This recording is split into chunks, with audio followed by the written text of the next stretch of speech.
Com patrocínio da Novitá Alimentação Empresarial, está no ar mais um programa RH em Revista.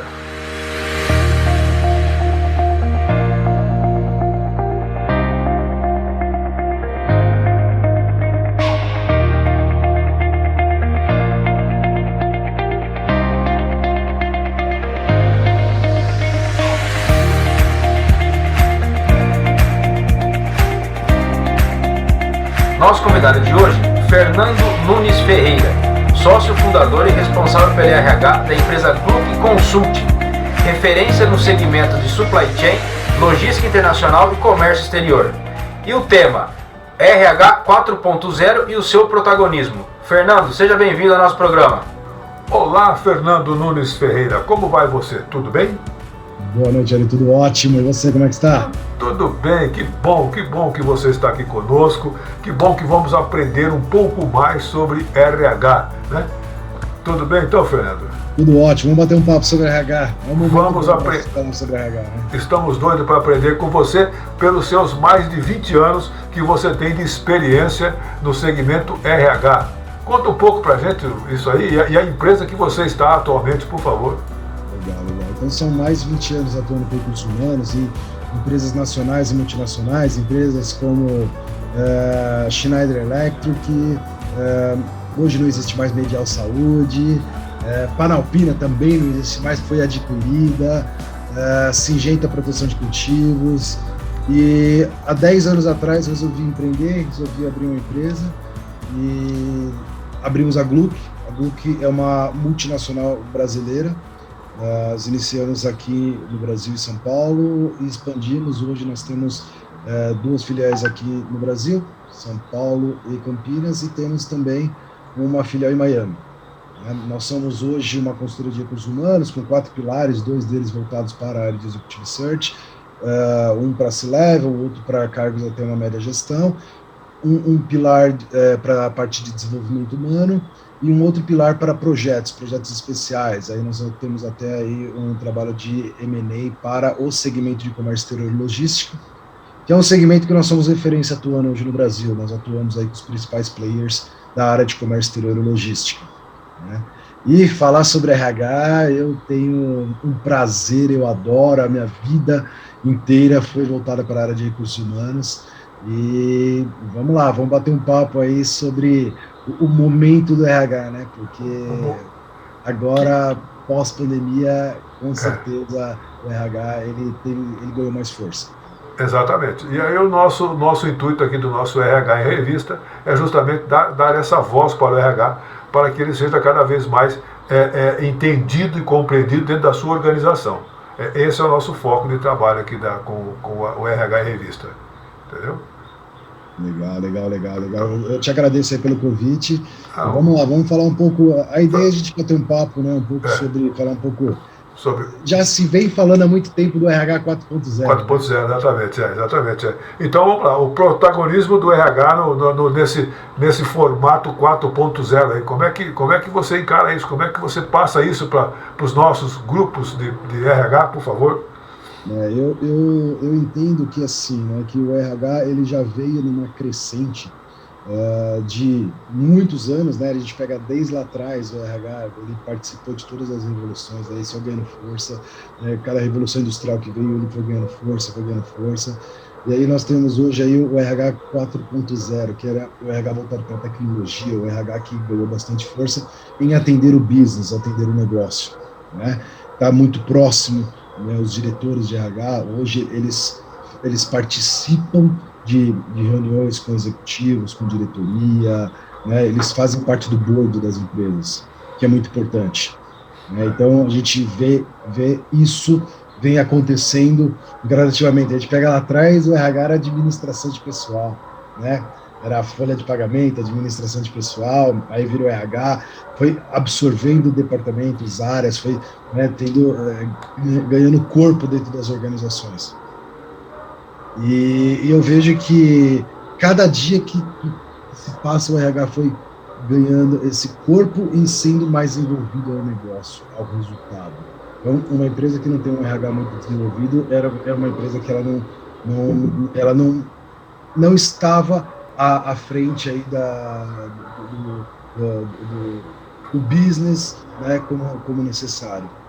Então, Ari, o que eu vejo? Que veio uma pandemia aí, que ninguém imaginava, ninguém previa, né? Eu falo muito, né? Até escrevi em alguns artigos, eu escrevi no livro que eu fui coautor, que vai ser lançado agora recente, que quem na virada de 2019 para 2020 programou lá que ficaria em casa por mais de um ano, quem programou que seria mais tecnológico, quem programou que ficaria mais próximo da família, ninguém escreveu isso no papelzinho, pensou na hora da virada do ano, né? E foi tudo o que aconteceu. As pessoas foram todas para casa, todos ficaram mais próximos da família, muita preocupação por conta de um vírus que era desconhecido por todos, e cada pessoa ele age de uma forma diferente. Então foi um momento muito complicado. E aí que já escrevi alguns artigos sobre isso, que o RH ele passou a ser protagonista nas empresas, né? Eu vejo que o RH ele passou a ter um papel que foi essencial para esse momento, né? Porque as empresas elas passaram a encaminhar os funcionários para trabalhar no teletrabalho, né? Não é o home office, é o teletrabalho. E aí saíram muitas portarias, muita legislação assim de última hora, que as empresas precisaram se adaptar e o RH precisou ver qual a melhor maneira para implementar todos esses processos documentais, esses processos administrativos, para que a empresa não tivesse nenhum tipo de correndo riscos trabalhistas, né? Então, o RH trabalhou bastante. Eu falo com muitos executivos de recursos humanos e o RH trabalhou bastante para se adaptar aí à legislação, ao momento que nós estávamos vivendo. Esse foi um ponto. Você acha, por exemplo, que houve uma certa diferença entre o RH teve que administrar o pessoal que estava em casa do pessoal que precisou trabalhar? Ele teve que explicar muito a respeito disso? Sim. Eu tenho muitos clientes, eu conversei com muitos executivos, eu participei de alguns trabalhos nesse sentido, porque gerou um desconforto muito grande nas pessoas que tinham a necessidade de ir ao local de trabalho, como, por exemplo, indústrias, fábricas que não pararam a produção para abastecer o dia a dia das pessoas que estavam nas residências, né? E aí, o que acontecia nas empresas, e está acontecendo hoje também, depois eu vou citar um pouco disso, o que aconteceu nas empresas? Passou-se a ter uma divisão da parte administrativa que conseguia trabalhar da sua residência e da parte mais ali funcional que tinha que ir às fábricas. Então, como lidar com isso? Porque aquela pessoa que era obrigada a ir lá para produzir ou para fazer algum tipo de atividade que tinha que ser no loco, ele se sentiu assim, eu tenho que vir aqui, mas o outro está sendo cuidado na casa dele, por que eu tenho que vir aqui? Então, o RH teve um papel muito importante de, primeiro, comunicar muito bem essas pessoas, né? Comunicar a importância dessas pessoas naquela linha ali que não podia parar, né? Um outro ponto, também trabalhar com os gestores. Isso também foi um ponto muito grande, muito forte que o RH precisou, porque até fevereiro de 2020, todas as pessoas eram treinadas de como fazer gestão em loco. Você chama a pessoa para conversar numa sala, você dá um feedback, você está ali, né, frente a frente. E como dar feedback à distância? Como lidar com esse novo que veio assim de uma hora para outra, né? E ali mesmo no pessoal que estava em loco, né? Como o gestor administrar essas pessoas que a gente ouvia muito, a pessoa, hoje acordei indisposto, não, então não vem trabalhar. Aí o outro dia acordou com uma dor, não, então não vem trabalhar. Então, como administrar quem deve e quem não deve vir? Então, isso passava para o RH. Claro, muitas empresas têm a área médica que estava administrando junto, mas é um trabalho muito conjunto com recursos humanos. Né? Por exemplo, o RH também teve, em determinados casos, né, não generalizando isso tudo, mas também teve que mudar a cultura da empresa, né? Sim, sim, sim. Se ele participou ativamente na mudança de cultura da empresa e muito com a comunicação assertiva, com a transparência na comunicação, com estar junto aos profissionais. Né? Eu tenho empresas, por exemplo, que quando veio a pandemia, depois de 3, 4, 5 meses, eles entregaram prédios de trabalho.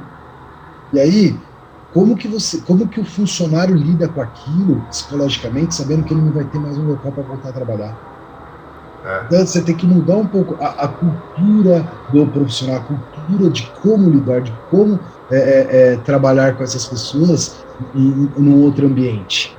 Né? Então, você pega, eu tenho exemplos práticos de profissionais que nos procuraram, de que os gestores tiveram problema, porque a pessoa ela se sentiu afastada da alta gestão. Menosprezada, porque, talvez? Poder usar esse termo? Porque assim, o que acontece? Você está num ambiente de trabalho ali, você tem aquele cafezinho, vamos tomar um café. Aí o gestor lhe pergunta, o que você acha disso? O que você acha daquilo? Às vezes não eram coisas da área da pessoa, era um marketing, só que ele estava conversando com a pessoa do jurídico. O que você acha disso? O que você acha? Nós estamos fazendo essa campanha. E aí passou a não ter mais esse contato do cafezinho, esse contato do dia a dia. E aí a alta gestão falava direto com a pessoa de marketing, falava direto com a pessoa do jurídico ou do financeiro.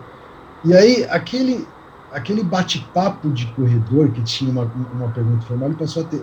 Então aquele executivo, ele falou assim, nossa, eu não sou mais participado de quando eu tenho um projeto, alguma coisa. Mas não, é porque assim, não faz parte da sua atividade. Você não precisava ser participado, você só era porque era uma conversa de corredor. Então, a famosa rádio corredor, né?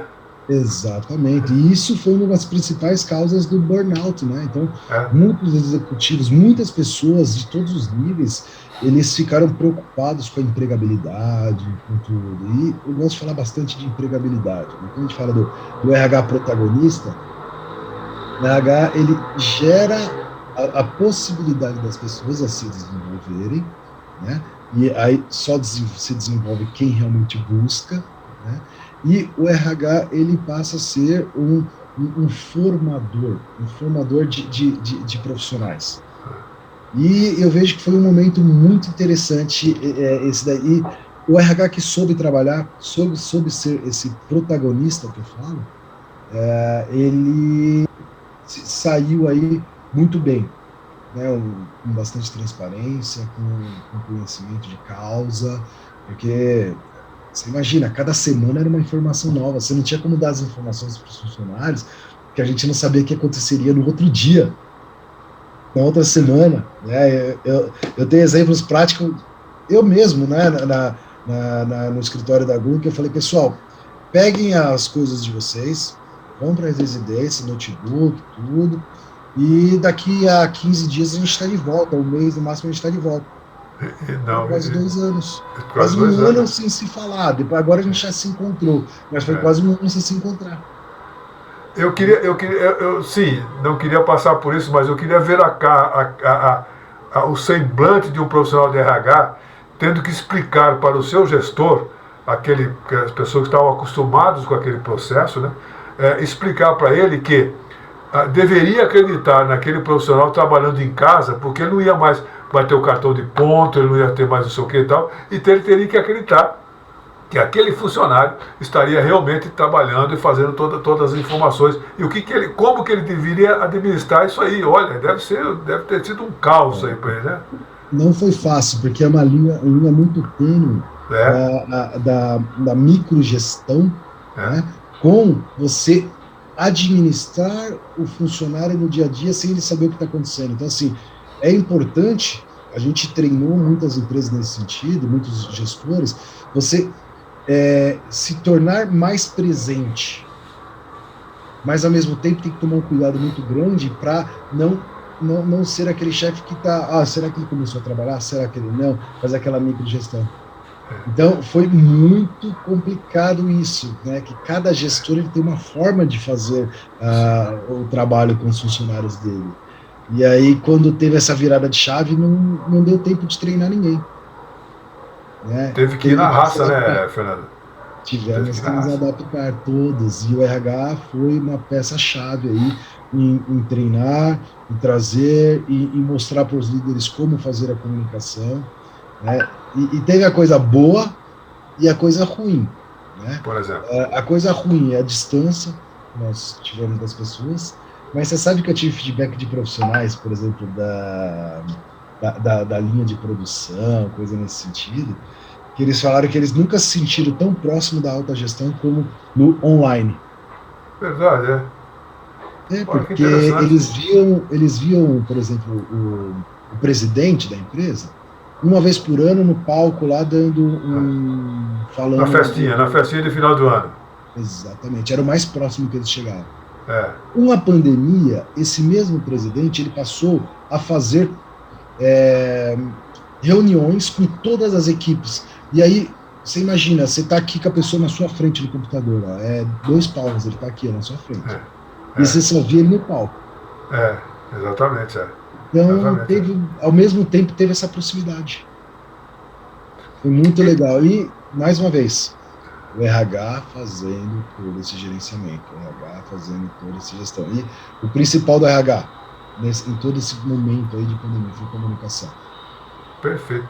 E também tem uma situação muito interessante aí, Fernando, que o profissional trabalhando em casa também acabou entendendo como é que é a sua casa, como é que são os seus filhos, como é que é a sua mulher. Então, ele começou, acho que aí ele passou a valorizar muito mais isso, né?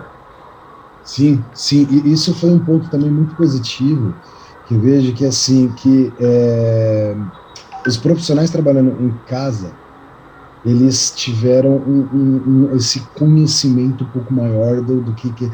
E aí teve o ponto positivo e o ponto negativo, porque tiveram muitos casais que se separaram nesse processo, né, que utilizavam, isso daí até escrevi, que utilizavam a empresa como uma válvula de escape para não estar todos os dias num casamento que já não estava legal. E aí aconteceram muitas separações, ao mesmo tempo que juntou também muitos casais, muitas famílias, né? Eu vi muitos executivos que, por exemplo, nunca tinham ido levar o filho na escola e nunca tinham acompanhado o filho. E a partir do momento que ele estava na residência, ele passou a estudar junto com o filho, ele passou a ajudar o filho nas tarefas, ele teve esse dia a dia, porque o filho, a criança, ele não sabe diferenciar, o meu pai está em casa é para dar atenção. Então, isso foi uma educação muito grande que nós tivemos dentro de casa mesmo.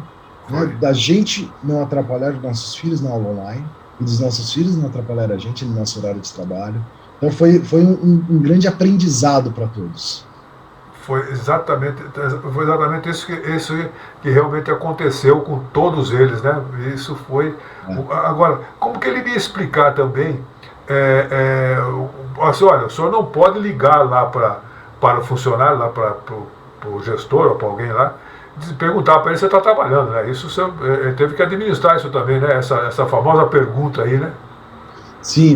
Esse é um ponto que uma coisa, na minha opinião, né? O grande problema das empresas no passado não ter o teletrabalho, o home office, é por conta da credibilidade. É que eu não acredito que a pessoa esteja naquele horário trabalhando.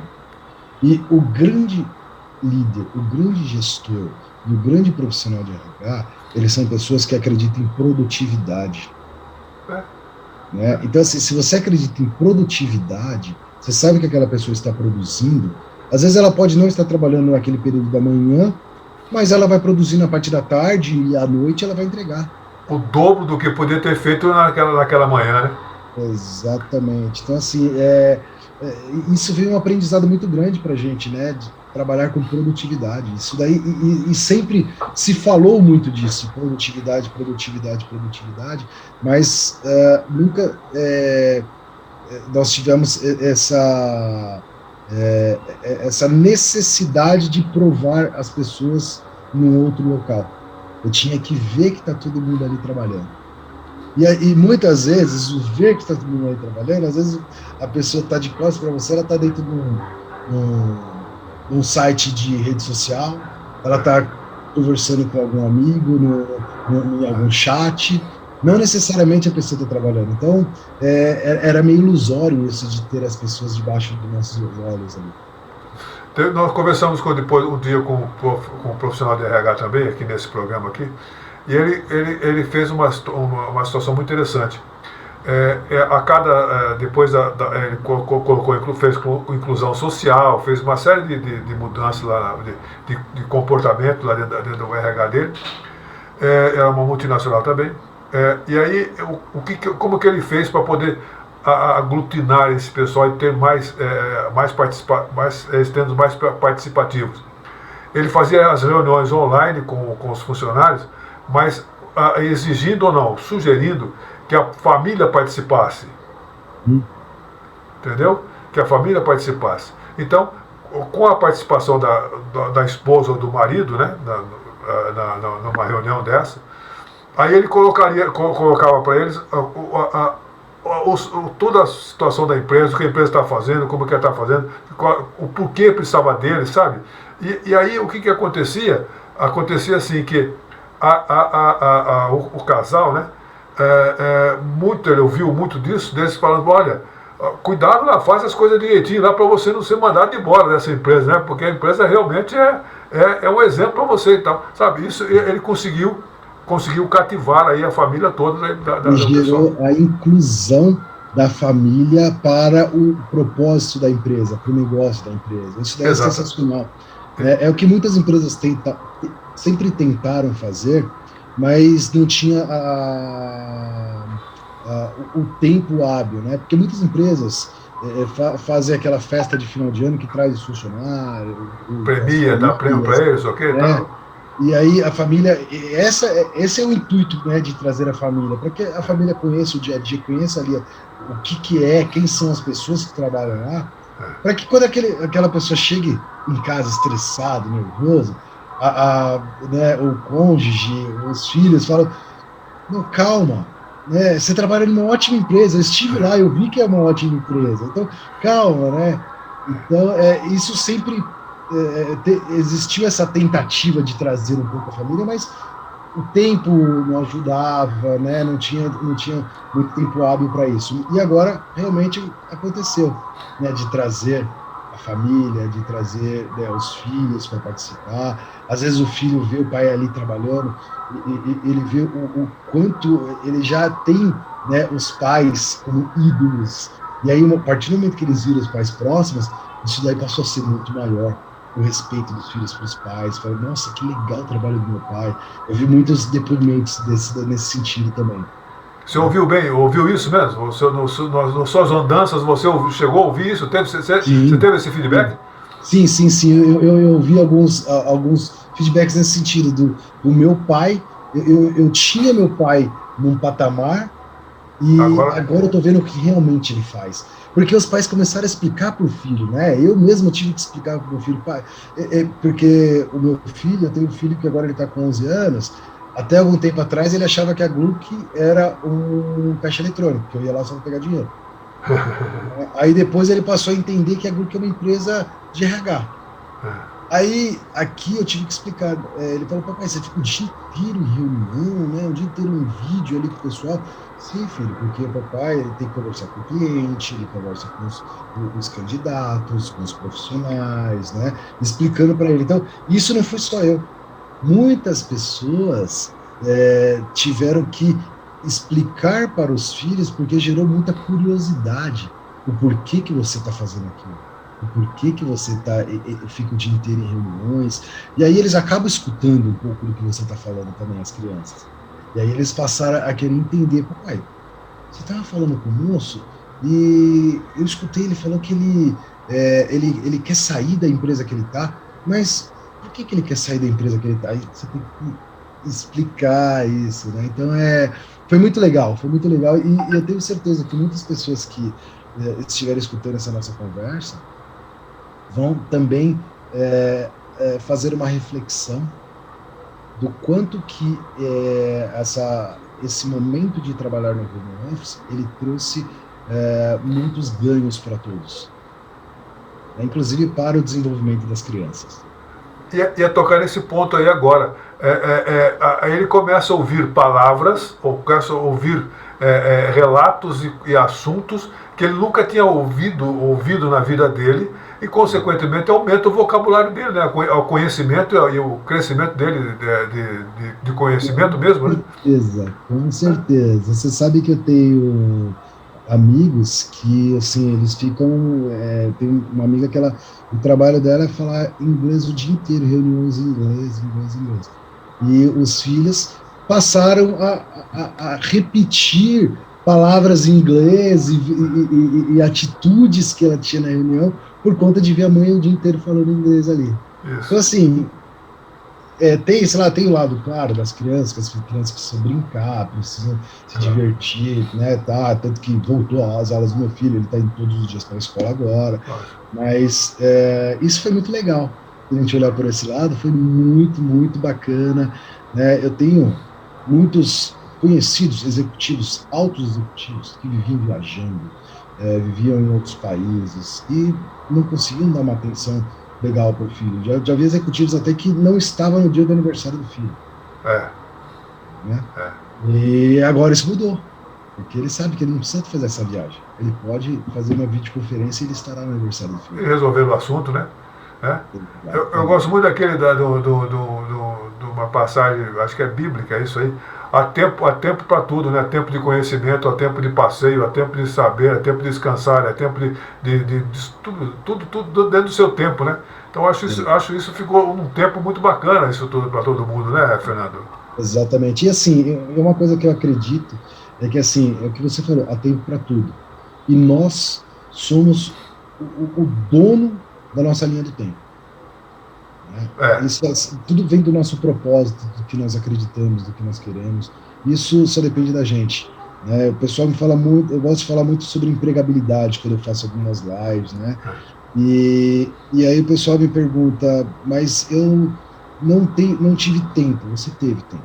Teve tempo. Só que você deu prioridade para outras coisas. São as nossas prioridades. Então, assim, eu não falo inglês porque eu não tive tempo de fazer aula. Não, você teve. Você teve o final de semana, você teve a noite, você foi fazer um outro curso, algo assim que você poderia ter feito inglês. Então, assim, tempo você teve, só que você priorizou outras coisas. Então, simples assim, né, Fernando? Nas prioridades. Nós que damos as prioridades. O nosso propósito de vida, ele já está desenhado. Agora, o caminho que nós vamos percorrer para chegar até aonde nós queremos, só depende da gente. Você não pode ser igual a Alice, né, no País das Maravilhas, que chegou lá na encruzilhada e falou para onde eu vou? Ela falou, não sei, você já está perdida mesmo, para onde você for, você vai ser, né? Então você não pode ser assim também, né? Você não pode ser totalmente perdido, né, no ambiente, né? Exatamente, precisa trabalhar. E aí, mais uma vez, eu tenho uma valorização muito grande para os profissionais de RH. Porque os profissionais de RH, eles se formam em coaching, eles se formam em várias metodologias que eles conseguem ajudar os profissionais nesse direcionamento, nesse caminho. Se a pessoa acredita nas ferramentas, nos profissionais de RH, ela vai ser um bom profissional. Ela vai crescer profissionalmente. Você esqueceu, basta acreditar. Não sei se você esqueceu, mas também ele passou a ser um consultor, né, também, né, um sentimental também, né, passou por essa parte aí, passou por isso também, né? Sim, eu tenho muitos casos aqui que a minha esposa, né, compartilhava com ela, muitos casos de quando eu era executivo, que eu trabalhava numa fábrica de pessoas de todos os níveis que iam na minha sala chorar. De todos os níveis, por diversos assuntos. Então a gente já tinha até o lencinho ali para o pessoal, porque o pessoal ia, e isso é muito legal. Isso é importante. Eu adorava isso, porque o que isso significa? Que o meu trabalho passa credibilidade. Tá? Você Né? tem um ombro amigo, né? Você tem um ombro amigo, isso é importante, né, Fernando? Exatamente. Ninguém vai te procurar. Esse é um outro ponto também que valoriza muito os recursos humanos, o RH. Ninguém vai te procurar se ele não precisa da sua ajuda. A gente só procura quando a gente precisa, principalmente no ambiente profissional. Né? Ou às vezes nem para ajuda, é para simplesmente bater um papo, né? Sim, sim, Simplesmente sim. bater um papo, jogar uma conversa fora. Exatamente. A gente tem que, e a gente, como profissional de recursos humanos, tem que estar disponível. Tem que ser aquela pessoa que não gera julgamentos, que não gera preconceitos. Fofoca. Né? Exatamente. Fofoca. Então, isso, e assim, é muito difícil trabalhar isso, mas foram muitos anos aí para conseguir, porque nós temos as nossas crenças, né? Nossas crenças positivas, negativas, limitantes ou não, e a gente precisa trabalhar isso como recursos humanos para conseguir atender com qualidade as pessoas, porque as pessoas nos procuram por problemas diversos, e não tem um que é um problema maior ou menor que o outro. E eu me orgulho de falar que a grande maioria das vezes, quando eu fui procurado, depois aquela pessoa foi me agradecer. Isso é gratificante, né, Fernando? Isso é totalmente gratificante, né? Isso é muito gostoso, isso é muito gostoso. E eu vejo agora, né, depois, são 10 anos de empresa, a minha empresa, e a gente está no mercado, a gente fala, né, que o Sebrae tem uma pesquisa que depois de 5 anos, se a empresa ela não quebrou, não faliu, é porque é uma empresa que deu certo. Eu falo que essa empresa deu certo, e é muito gratificante, principalmente a área hoje de Executive Search, que as pessoas, depois de 10 anos agora de empresa, as pessoas que nos contratam, muitas delas são pessoas que participaram de processos conosco. E quando você trata a pessoa com respeito, com a credibilidade que ela merece, né, e aí lá na frente você vai ver o resultado. Então hoje eu não tenho obrigado pelo que você fez, mas eu vejo pelas pessoas que participaram do processo conosco, eles hoje estão nos contratando. Então isso para mim é muito gratificante. É extremamente gratificante, né, Fernando? Bom, Fernando, nós não temos mais tempo. Depois de toda essa aula que você deu, eu gostaria que você pudesse dar uma mensagem agora para os nossos profissionais de RH. Legal. Eu te agradeço, Ari, pela oportunidade, pelo tempo, por você ter me convidado aí, em nome do nosso amigo Washington, que fez essa ponte entre nós. Washington Machado. Washington Machado. E eu gosto sempre de falar uma coisa, que assim, é muito importante você ter um propósito. E você, profissional de RH, quando você tem um propósito, a grande maioria dos profissionais de RH, o propósito é ajudar ao próximo, é direcionar o próximo. Então, faça o seu melhor, né? Sem julgamento, sem buscar. Eu escutei uma frase essa semana que é assim, que quando nós sempre nos defendemos, é porque nós estamos errados. Então, assim, pensa, reflete. Quanto menos você se defender, é porque mais você está ajudando o outro. É porque mais você está próximo ao outro. Então, assim, veja o seu propósito, trabalhe nele e busque sempre se desenvolver, sempre estar com pessoas boas ao seu lado. O bom atrai o bom, né, Fernando? Exatamente. Ok, Fernando. E todas as pessoas são boas. Todas bom. Só que cada um tem uma forma de lidar. É assim, você pode, por exemplo, assim, você pode não ter uma simpatia com uma pessoa. Uma pessoa é 100%, tá certo? Vamos pegar o caso 100%. Tem 1% daquela pessoa que você gosta e 99% que você não vai muito jeito. Então o que você pode fazer? Vai melhorando os seus 99%, para que chegue uma hora que você vai ter só 1% que você não vai gostar dela. Entendeu? Exato. Aí você, pronto, aí já virou amigo, já virou tudo, entendeu? Perfeito. Basicamente perfeito. é isso. Perfeito, é isso mesmo. É isso mesmo, né? Tá bom, Fernando. Nós conversamos, uma conversa muito agradável, muito salutar aqui com o Fernando Nunes Ferreira, e um profissional que mais de 20 anos no mercado de RH. Obrigado, Fernando. Um abraço para você. Esperamos voltar mais vezes, né? Gostaria que você também escrevesse para a gente, para o nosso jornal. Aí vamos começar a conversar um pouco mais para você nos ajudar aqui também com o seu conhecimento aqui com a gente. Será um grande prazer. Eu adoro. Eu falo que a minha missão é passar um pouco dessas conversas que eu tenho com os executivos, disso que eu absorvo do mercado. Essa é a minha missão, é passar isso para frente. Então, será um prazer. Essa transmissão de conhecimento que é muito salutar, né, Fernando? Exatamente. Eu acredito muito nisso. Ok. Fernando Nunes Ferreira, um abraço para você, muito obrigado. Até a próxima oportunidade. Um abraço, Fernando. Tchau, tchau. Obrigado. Sarim, boa noite. Boa noite para você também. Tchau, tchau. Obrigado.